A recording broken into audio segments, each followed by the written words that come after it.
Notice پہ گلگت بلتستان کی government کا نیریٹو اور ہمارا جو بیانیہ ہے جو 15 نومبر کو ہمارا 1 سال پورا ہوا، اور اس کے حوالے سے بھی بہت ساری چیزیں آپ سب سے شیئر کرنی تھیں۔ اور پھر گزشتہ کل پی ایم ایل این کی لیڈرشپ نے، پی ایم ایل این کے پریزیڈنٹ اور جو سابقہ چیف منسٹر ہیں حفیظ الرحمان صاحب، انہوں نے گلگت میں ایک پریس کانفرنس کر کے ایک وائٹ پیپر بھی جاری کیا ہماری گورنمنٹ کے خلاف۔ تو وہ وائٹ پیپر تو خیر ہم نہیں سمجھتے، وائٹ شیٹ ہو سکتا ہے جو بے بنیاد اور الفاظ کا ہیرا پھیری، اور پھر جو گورکھ دھندا جس کو کہتے ہیں، میں اکثر حفیظ الرحمان صاحب کے بارے میں یہی کہتا ہوں کہ گورکھ دھندے کا وہ بہت بڑا ماسٹر مائنڈ ہے۔ اب سوال یہاں پہ یہ اٹھتا ہے کہ 2015 سے لے کے 20 تک پی ایم ایل این کی گورنمنٹ رہی گلگت بلتستان میں، اور موصوف چیف منسٹر تھا۔ اسی حلقے سے میں نے ان کو ریپلیس کیا ہے، میں نے ان کو ہرایا ہے۔ میری عوام نے ان کے بجائے مجھے مینڈیٹ دیا ہے کہ آپ خدمت کریں اس حلقے کی، اس حلقے کے لوگوں کی، اس کی تقدیر آپ بدلیں۔ اور ذاتی طور پہ وہ ووٹ شاید میرا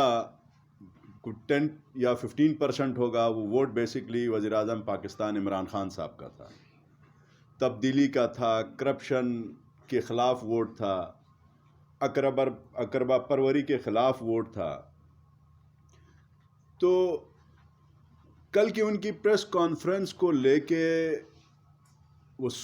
میں نے کوشش کی کہ میں پوری سنوں، تو گلگت شہر کے حوالے سے اس نے بہت زیادہ فوکس کیا کہ گلگت تباہ و برباد ہوا ہے۔ جو شہر ہے، جو گلگت بلتستان کا آئینہ ہے، دارالخلافہ ہے، تو ظاہر ہے اگر گلگت شہر کے حالات یا وہاں کی ڈیولپمنٹ نہیں ہوئی تو پھر 5 سال تک گورنمنٹ آپ کے پاس تھی۔ اگر گلگت شہر میں پانی نہیں ہے پینے کا لوگوں کے پاس، تو وہ 5 سال آپ کیا کرتے رہے؟ اگر وہاں پہ سڑکیں ٹھیک نہیں ہیں تو 5 سال آپ کی پرفارمنس، آپ کے ڈیلیورنس کہاں گئی؟ اور پھر وہاں پہ اگر بجلی نہیں ہے، وہاں پہ لوڈ شیڈنگ بہت زیادہ ہے، تو پھر آپ نے کتنے 1 میگا واٹ بجلی انسٹال کیے جس سے عوام کو ریلیف ملا ہو؟ یہ وہ ساری چیزیں ہیں۔ اور ان کی اس پریس کانفرنس سے یہ مجھے عجیب سا بھی لگا کہ اپنے 5 سالہ دور کو وہ ہمارے 1 سال کے ساتھ کمپیئر کرنے کی کوشش کر رہے ہیں۔ اور پہلا جو سال ہوتا ہے، وہ پہلے سال میں کسی بھی گورنمنٹ کی ایک لائن آف ڈائریکشن سیٹ ہوتی ہے، اور اس لائن آف ڈائریکشن کے لیے ہم نے وفاق کی جو پالیسیز ہیں، جو پرائم منسٹر صاحب کی پالیسیز کی، غریب طبقے کو اٹھانا ہے۔ اب غریب طبقے کو اٹھانے کے لیے، غریب طبقے کو فوکس کرنے کے لیے اتنا بڑا احساس پروگرام انہوں نے پاکستان میں، پورے ملک میں، تمام صوبوں میں شروع کیا، جس سے غریب طبقے کو ٹارگٹ کیا گیا اور ان کو کس طرح سے روزمرہ 2-3 وقت کی روٹی ان کو میسر ہو سکے۔ اس کے اندر بہت سارے سیگمنٹس ہیں، میں ان سیگمنٹس کی طرف جائے بغیر، مطلب جو سب سے بڑا سیگمنٹ آپ کہہ لیں کہ کے پی کے جس طرح ہیلتھ فری زون ڈکلیئر کرنے کے لیے پرائم منسٹر صاحب نے پچھلے دور میں اور ابھی کے اس دور میں، کہ ہر گھر کو، ہر بندے کو ہیلتھ کی سہولت جو ہے وہ فری ہو، تو یہ بہت بہت بڑا ایک معاشرہ، ایک سکیور معاشرے کے لیے، ایک اچھے معاشرے کے لیے، کہ صحت اور تعلیم فرسٹ پرائرٹی جس قوم کی ہو تو وہ قوم ہمیشہ ترقی کرتی ہے، ڈیولپمنٹ کی طرف جاتی ہے۔ اور پھر کہتے ہیں کہ جی موجودہ حکومت کو صوبائی ایشوز کا علم نہیں ہے۔ میں نے جس طرح پہلے ذکر کیا کہ اچھا، حفیظ الرحمان صاحب 3 دفعہ مسلسل جیتے ہیں ہمارے حلقے سے، 3 دفعہ جیتے ہیں، اور اب سننے والی، دیکھنے والی اور جو عوام ہے وہ تھوڑا سا پرکھے اس بات کو کہ ہمارا جو گلگت شہر ہے اس کا ڈیولپمنٹ کا جو پلان ہے، ماسٹر پلان، گلیاں، محلے، اسٹریٹس، اس کا جو حال ہے، یقین کریں وہ مطلب ٹورسٹ کے لیے ایک ہب بننے جا رہا ہے گلگت بلتستان پرائم منسٹر صاحب کی ویژن کے مطابق۔ اب کوئی بھی شہری گلگت شہر ایئرپورٹ کے اوپر اترتا ہے، اس کے بعد وہ موو کرتا ہے ادھر ادھر، تو جو ایک پرسپشن ایک ہوتا ہے لوگوں کا کہ گلگت کتنا ایک خوبصورت شہر ہوگا، ان لوگوں نے وہاں کی گلیوں کا جو حال کیا ہے، وہاں کی سڑکوں کا جو حال کر رکھا تھا، وہ مطلب اس کی مثال آپ میں کس طرح کن الفاظ میں دے دوں، تو اس کو لے کے ہم نے ایک پورا ماسٹر پلان تقریباً 2 ارب روپے ہم نے اس سال کی اے ڈی پی میں رکھا ہے کہ گلگت شہر، سکردو شہر، چلاس شہر اور پھر جو مضافاتی ہمارے جو وزٹنگ سپاٹس ہیں ان کو ہم کس طرح ٹاؤن پلاننگ کی طرف لے کے جائیں۔ یہ تو ہمارا فرسٹ انجیکشن ہے کہ ہم 2 ارب روپے سے ہم ٹاؤن پلاننگ کریں، ایک ماسٹر پلان بنائیں تاکہ پاکستان کے انٹرنیشنل لیول سے جو بھی سیاحت کے لیے آ جائے اس کو ایک ذائقہ ملے۔ وہ جو ایک خیال اس کا ہوتا ہے کہ گلگت بلتستان خوبصورت ہوگا، نیٹ اینڈ کلین ہوگا، سڑکیں کشادہ ہوں گی، وہاں کا انوائرمنٹ اچھا ہوگا، تو یہ وہ ساری چیزیں ہیں جو پچھلے ادوار کی گورنمنٹس نے کرنا تھا، اب خود نہیں کیا، اور ابھی آ کے 1 سال جب پورا ہوا ہے تو پی ٹی آئی کی گورنمنٹ کی جو جس طرح سے وہ پوسٹ مارٹم کرنے کی انہوں نے کوشش کی ہے، اب سوال یہاں پہ یہ ہے کہ ان کا پوسٹ مارٹم غصے والا تھا۔ پولیٹکس میں کبھی غصہ نہیں چلتا، اس میں آپ کو پیشنس کے ساتھ آپ نے لوگوں کو اپنا پیغام پہنچانا ہوتا ہے، لوگوں کا فیڈ بیک آج کل آپ ہی کے وساطت سے، صحافیوں کے، اور جو آپ 4th امپورٹنٹ پلر ہیں ملک کے، ان کا غصہ محض اس لیے ہے کہ جو ڈیولپمنٹ کے پروجیکٹس ہم نے گلگت بلتستان میں رکھے ہیں اس دفعہ وہ تاریخی ہے۔ اب میں اپنے حلقے کی بات کروں، میرے حلقے میں نارملی 3.25 ارب کے پروجیکٹس ہیں جو ان کے 5 سال ایز اے چیف منسٹر وہ 3 ارب کے پروجیکٹس دینے میں وہ کامیاب نہیں ہوئے تھے۔ میں چونکہ پلاننگ کا منسٹر ہوں، مجھے میرے حلقے کا، میرے ڈسٹرکٹ کا، میرے پورے صوبے کا پورا پلان مجھے فنگر ٹپس پہ یاد ہے کہ عوام کی کیا پرائورٹیز ہیں، عوام کی ترجیحات کیا ہیں۔ گلگت بلتستان وہ علاقہ ہے جو پورے پاکستان کو، بلکہ پنجاب، سندھ اور کے پی، ان تینوں صوبوں کو پانی سے سیراب کرتا ہے، دریائے سندھ۔ لیکن ان لکیلی آپ بہت سارے صحافیوں کو اس چیز کا علم نہ ہو، میں آج بتا دیتا ہوں کہ گلگت شہر، سکردو شہر اور چلاس شہر جو ہمارے 3 ڈویژنز کے ہیڈ کوارٹرز ہیں، وہاں بدقسمتی سے پینے کا صاف پانی نہیں ہے۔ اور ایک بڑے ایک ٹی وی چینل، میں نام نہیں لوں گا، اس کی ایک رپورٹنگ کے مطابق گلگت بلتستان میں جو کینسر ہے اس کا کاز گندا پانی ہے، گردوں کی بیماری گندا پانی، مطلب اس حد تک کنٹیمنیٹڈ واٹر گلگت بلتستان کے لوگ پیتے ہیں کہ ان کے سینے سے گزر کے دریائے سندھ آتا ہے، لیکن وہاں کے لوگوں کو پینے کا پانی نہیں ہے۔ یہ غلطی کس کی ہے؟ یہ غلطی سیاستدان کی ہے، یہ غلطی ان سیاستدانوں کی ہے جنہوں نے جھوٹے دعوے اور وعدوں سے ووٹ تو لیے لیکن عملی طور پہ لوگوں کو پینے کا صاف پانی مہیا نہیں کیا۔ اور گلگت شہر جو میرا اپنا حلقہ ہے، آج کے دن 12 سے 13 گھنٹے لوڈ شیڈنگ شروع ہوئی ہے۔ دسمبر کے مہینے میں یہ لوڈ شیڈنگ 24 گھنٹے میں سے تقریباً 16 سے 18 گھنٹے ہوتی ہے۔ اب آپ امیجن کریں کہ ایک سینس ہے پورے ملک میں لوگوں کا کہ گلگت بلتستان میں گلیشیئرز ہیں، پانی ہے، دریائے سندھ ہے، نالوں کے پانی ہیں، تو پھر ہمیں پانی اور بجلی جو انسان کی بنیادی ضرورت ہے وہ آج گلگت کے شہری کو، سکردو کے شہری کو اور چلاس کے شہری کو اور جو مضافاتی ہمارے اضلاع ہیں ان کو اگر مہیا نہیں ہیں تو اٹ مینز کہ وہ سابقہ ادوار کے جو ہمارے حکمران تھے ان کی پرائورٹیز، ان کی ترجیحات سیٹ نہیں تھی۔ وہ کس طرح؟ اب chief minister x chief minister کہتے ہیں کہ جی یہ جو گورنمنٹ آئی ہے انہوں نے 1 میگا واٹ جو ہے بجلی انہوں نے سسٹم کے اندر شامل نہیں کیا. ارے بھائی 1 سال میں کون سا ایسا الادین کا چراغ ہے جو 1 سال کے اندر اندر ایک گورنمنٹ جو ہے 1 میگا واٹ سسٹم کے اندر شامل کرے؟ پاسبل نہیں ہے. ہم نے الحمدللہ میں کچھ پروجیکٹس کے نام لے کے آپ کو بتاتا ہوں. یہ تمام نیشنل لیول کے لیے ایک خوشی کی خبر ہے, نہ کہ صرف گلگت بلتستان کے لیے, کیونکہ گلگت بلتستان پاکستان کے لیے پاسٹ میں بھی اور آج بھی اور آئندہ بھی انشاءاللہ فخر ہوگا, اس لیے کہ ہم شہداء کی زمین سے تعلق رکھنے والے لوگ ہیں. ہم اس ملک کے بارڈر کے اوپر محافظ ہیں. میں کچھ جو میگا پروجیکٹس ہیں وہ گلگت شندور روڈ جس کا ٹینڈر ہو چکا ہے, آپ سب کو پتا ہے 50 ارب کا یہ پروجیکٹ ہے. یہ ہماری گورنمنٹ کے آتے ساتھ ہی prime minister of Pakistan Gilgit تشریف لائے. انہوں نے 375 ارب روپے کا ایک mega plan financial package Gilgit Baltistan کی عوام کے لیے دیا,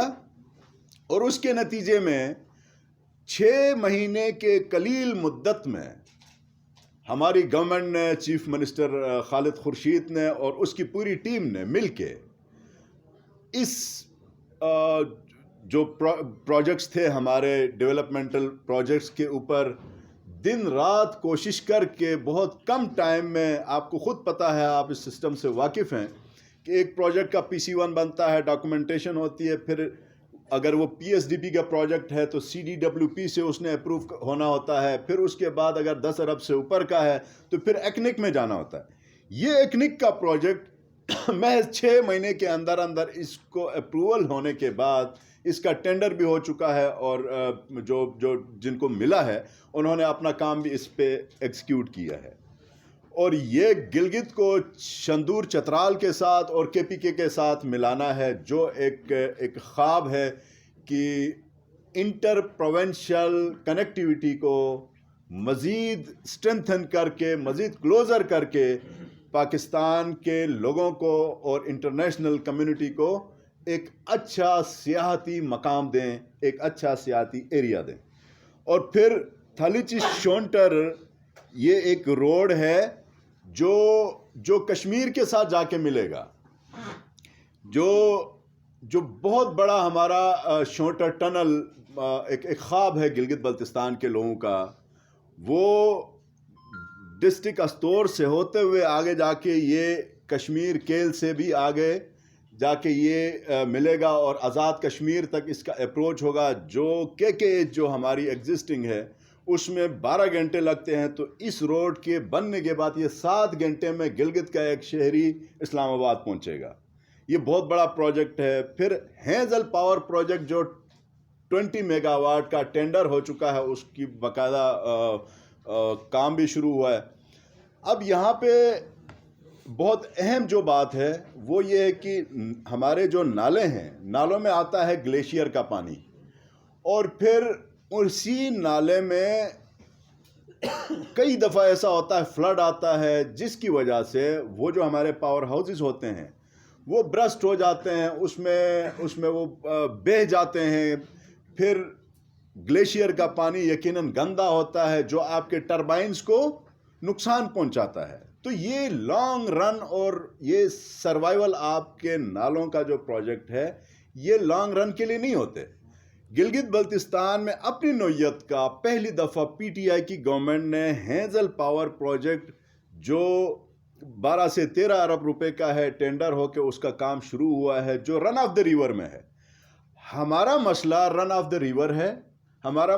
مسئلے کا حل جو ہے وہ یہ نالوں کے پروجیکٹس نہیں ہیں, جس طرح حفیظ الرحمان جو کہتے ہیں کہ جی 1 میگا واٹ انہوں نے نالوں پہ اسکیم نہیں رکھی. ہم نے 3-4 اسکیمیں تو رکھی ہیں, لیکن وہ ہمارے مسئلے کا حل نہیں ہے.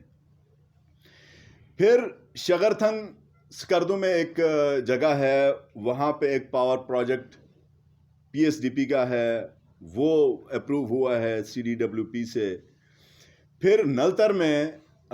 جو گلگت سے 25-30 کلومیٹر کے فاصلے پہ 16 میگا واٹ کا ایک پروجیکٹ ہے.